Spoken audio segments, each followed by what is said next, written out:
So I was gonna make a video about the whole microtransaction situation going on around Resident Evil 2 Remake right now, in which we were gonna speculate whether we were actually going to get microtransactions in the game or not. But then I just said forget about it, because this is Capcom we're talking about, a company who just came out with that ad system in Street Fighter V, a game from 2016, so there is no chance in hell, at least in my opinion, that Resident Evil 2 Remake developers Capcom are actually going to miss out on an opportunity to monetize such a hyped up and popular game, a game that a lot of people are looking forward to. Now before we get into it, full disclaimer here, even at this moment we have absolutely no 100% confirmation whether there will be microtransactions or not in the game, because even at this point Capcom has not come out and said anything, and the only thing we have to go on is that ESRB thing that started the whole thing, where they mentioned in-app purchases being in the game. And the last thing I want to say before we get into the bulk of the video is that I would really appreciate if you could actually subscribe to my channel. I'm trying to reach 1000 subs before Resident Evil 2 and Kingdom Hearts 3 comes out. I know it's looking kind of bleak right now, I'm pretty far off, but hey, you can do your part in subscribing to me and helping me on my journey.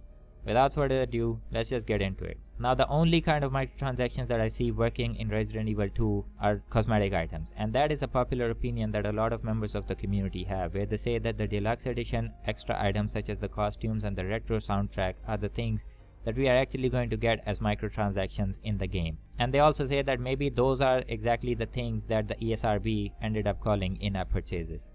You know, if that is the case, that we are only getting cosmetic items such as weapon skins, costumes, whatever, that's the best case scenario, okay? Nothing wrong with that. In fact, I would be really excited to buy some new costumes for Claire and Leon.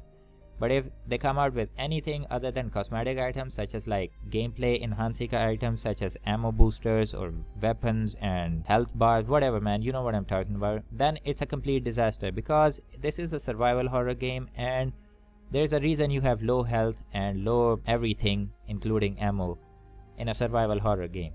And that's about it. Those are the only kind of microtransactions I think that would actually work in a game like Resident Evil 2. Now don't get me wrong, I would rather have no microtransactions in the game whatsoever, but if you're gonna have them, cosmetic items are the way to go. Just let me buy them separately, okay? The military costume for Claire looks really stupid, I really hate it.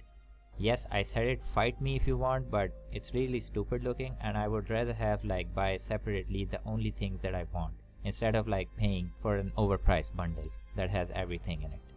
Now the next thing that I want to suggest here about Resident Evil 2 Remake is nothing official, it's just my hope, something that I really want to be in the game. And I'm talking about DLC, but not any kind of DLC, I'm talking about story DLC. Now obviously Leon and Claire and the small bunch of characters that we saw in the game are not the only people who were alive in Raccoon City at the time of Resident Evil 2 and Resident Evil 3 obviously. And I think with all the effort that Capcom has put in designing Raccoon City from the ground up with new assets and everything, this is a perfect opportunity for them to tell more stories set in that timeline of the history of Resident Evil games. How cool it would be to play as different characters in Raccoon City trying to survive the T-virus outbreak. Just imagine a scenario in which we get to play as Kendo, a story mission, where you get to play as Kendo from the time of the T-virus outbreak up until his death, when he meets Leon or Claire. Similarly, you can like introduce brand new characters with brand new stories to just expand the lore of Resident Evil and to really bring home that whole subject of the tragedy of Raccoon City. Raccoon City is the best setting that Resident Evil ever came up with. After Raccoon City was destroyed, Resident Evil just wasn't Resident Evil. That's about it. That's all I can say about it.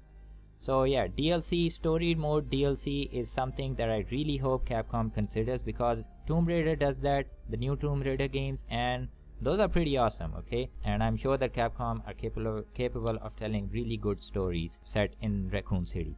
Now if you want an example of what I'm talking about right here, I'm gonna link a video down in the description below. It's from Residents of Evil, one of the best channels about Resident Evil on YouTube. Go check it out, in which Residents of Evil actually goes on to play a mod game from Resident Evil 2 called Resident Evil Destiny, in which a completely new location, a completely new character has a small story to tell set in Raccoon City. Pretty cool, go check that video out. With that said, what do you all think about this whole stuff? Leave a comment down below and let me know. And if you like this video, please consider leaving a like. If you didn't like it, obviously dislike. And if you like supporting the channel, please do consider subscribing. because like I said, I'm trying to reach 1000 subs before Kingdom Hearts 3 and Resident Evil 2 comes out, so you can help me on my road. And turn on those notifications so you can be notified when I upload new videos. I usually upload on Friday, Saturday and Sunday, but when news comes out or I want to cover something, I usually post in other days of the week.